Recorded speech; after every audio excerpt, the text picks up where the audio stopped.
नमस्कार। आज हम एक ऐसे टॉपिक पर बात करने वाले हैं जो है तो काफ़ी सेंसिटिव, लेकिन इस पर बात करना बहुत ज़रूरी है। हम बात करेंगे प्रीमैच्योर इजैकुलेशन यानी शीघ्र पतन के बारे में। समझेंगे कि इसके पीछे के कारण क्या हैं और इसके समाधान क्या हो सकते हैं। मकसद सिर्फ एक है, सही जानकारी तक पहुंचना। तो चलिए सबसे पहले उस सवाल से शुरू करते हैं जो शायद कई लोगों के मन में आता होगा कि क्या ये एक आम समस्या है। देखिए, इस पे बात करना इसलिए भी जरूरी हो जाता है ताकि इससे जुड़ी जो झिझक है वो खत्म हो सके। तो इसका जवाब है हाँ, बिल्कुल। आंकड़े तो यही बताते हैं कि करीब करीब 30 से 40% पुरुषों को अपनी जिंदगी में कभी ना कभी इसका सामना करना पड़ता है। तो ये समझना बहुत जरूरी है कि ये कोई अकेली दुकेली समस्या नहीं, बल्कि एक काफी वाइड स्प्रेड इशू है। अच्छा, तो इसे मेडिकली या डॉक्टरी भाषा में कहते क्या हैं? देखिए, इसका मतलब है कि सेक्सुअल एक्टिविटी के दौरान 1 मिनट के अंदर ही, मतलब इच्छा से पहले ही इजैक्यूलेशन हो जाना, और ये लगातार हो रहा हो। अब ये जानना इसलिए जरूरी है क्योंकि इसी से हमें आगे की बातचीत के लिए एक क्लियर बेस मिलता है। तो सवाल ये उठता है कि आखिर ऐसा होता क्यों है। चलिए अब थोड़ा गहराई में जाते हैं और उन वजहों को समझते हैं जो इस कंडीशन के पीछे हो सकती हैं। देखिए, इसके कारणों को ना हम मोटे तौर पर दो हिस्सों में बांट सकते हैं। एक होते हैं साइकोलॉजिकल, यानी जो मन से जुड़े हैं, और दूसरे होते हैं फिजिकल, यानी जो शरीर से जुड़े हैं। और ये दोनों ही बहुत बड़ी भूमिका निभाते हैं। अगर हम साइकोलॉजिकल कारणों की बात करें तो इसमें स्ट्रेस, डिप्रेशन, परफॉर्मेंस एंजाइटी या रिश्तों का तनाव, ये सब शामिल हैं। वहीं अगर फिजिकल वजहों को देखें तो हार्मोन्स का असंतुलन एक बड़ा कारण हो सकता है, खास तौर पर सेरोटोनिन और डोपामाइन का। असल में होता क्या है, सेरोटोनिन इजैक्यूलेशन को डिले करने में मदद करता है। तो जब इसका लेवल कम होता है ना, तो कंट्रोल करना मुश्किल हो जाता है। इसके अलावा प्रोस्टेट में कोई सूजन हो या फिर ये जेनेटिक भी हो सकता है। और हाँ, लाइफस्टाइल को कैसे भूल सकते हैं, शराब या ड्रग्स का इस्तेमाल भी इस पर सीधा असर डालता है।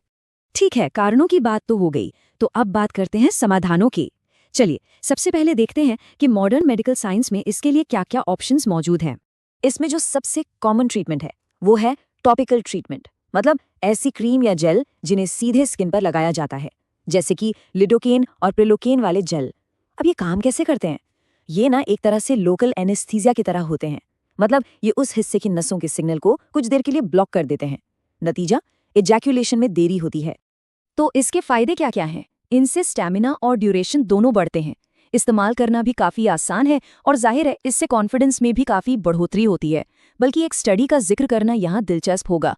2002 की एक स्टडी में पाया गया कि इनके इस्तेमाल से प्री इजैक्यूलेशन टाइम 8.7 मिनट तक बढ़ गया था। ये काफी सिग्निफिकेंट है। लेकिन हाँ, इन्हें सही तरीके से इस्तेमाल करना बहुत जरूरी है। इंटरकोर्स से करीब 15 से 30 मिनट पहले बस मटर के दाने जितनी मात्रा में इसे लगाना होता है। फिर जब वो सुन्न करने वाला असर शुरू हो जाए तो इसे अच्छी तरह से धो लेना चाहिए। ये इसलिए जरूरी है ताकि इसका असर पार्टनर पर ट्रांसफर न हो। अब देखिए, हर ट्रीटमेंट की तरह इसके भी कुछ साइड इफेक्ट्स हो सकते हैं, जैसे कि कुछ समय के लिए सेंसेशन का कम हो जाना, स्किन में हल्की जलन महसूस होना, या अगर ज्यादा इस्तेमाल कर लिया तो बहुत ज्यादा सुन्नपन भी हो सकता है। इसीलिए एक्सपर्ट्स हमेशा कहते हैं कि शुरुआत कम मात्रा से ही करनी चाहिए। तो ये तो हुई मॉडर्न मेडिसिन की बात। चलिए अब एक और नजरिए से इसे देखते हैं, और वो है आयुर्वेद का नजरिया। देखते हैं कि ट्रेडिशनल मेडिसिन में, खासतौर पर आयुर्वेद में, इसे लेकर क्या समाधान है। आयुर्वेद की फिलॉसफी थोड़ी अलग है।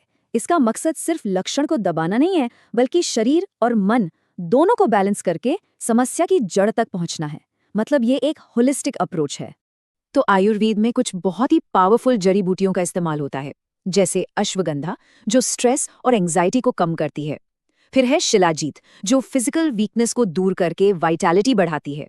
शतावरी ओवरऑल सेक्सुअल हेल्थ के लिए बहुत अच्छी मानी जाती है। सफेद मूसली मसल्स को मजबूत करती है और स्टैमिना बढ़ाती है। और गोक्षुर ये हार्मोन्स को बैलेंस करने और टेस्टोस्टेरोन बढ़ाने में मदद करता है। और खास बात यह है कि आयुर्वेद में अक्सर इन जड़ी बूटियों को अकेले नहीं, बल्कि एक कॉम्बिनेशन में इस्तेमाल किया जाता है। ऐसा इसलिए ताकि सिर्फ एक लक्षण पर नहीं, बल्कि पूरे शरीर पर, पूरे सिस्टम पर काम किया जा सके। तो हमने मॉडर्न और ट्रेडिशनल दोनों अप्रोच को समझ लिया। अब सवाल ये है कि आगे का सही रास्ता क्या है, अगला कदम क्या होना चाहिए। चलिए इस पर बात करते हैं। दवाओं और जड़ी बूटियों के अलावा कुछ बिहेवियरल टेक्निक्स भी हैं जो बहुत कारगर साबित हो सकती हैं, जैसे कि स्टार्ट स्टॉप मेथड।